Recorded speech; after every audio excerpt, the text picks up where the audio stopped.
Today I'm gonna teach you on how to fix the beep sound on Keyguard Security Model AR821 CCTv DVR.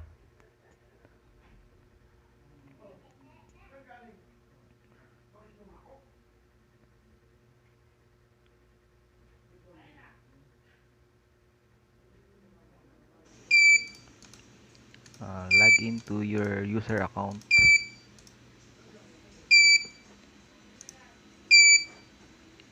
browse for disk management,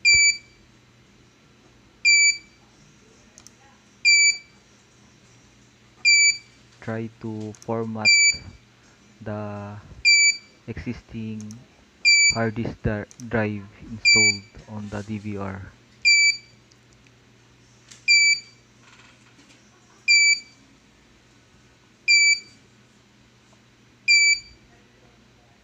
Formatting failed, Sira hard disk then na it's ito. time to replace the HDD by a new one. Then browse again to the disk management interface and click the check box and format the newly installed HDD. And if the formatting will become successful, then the beep sound must be fixed.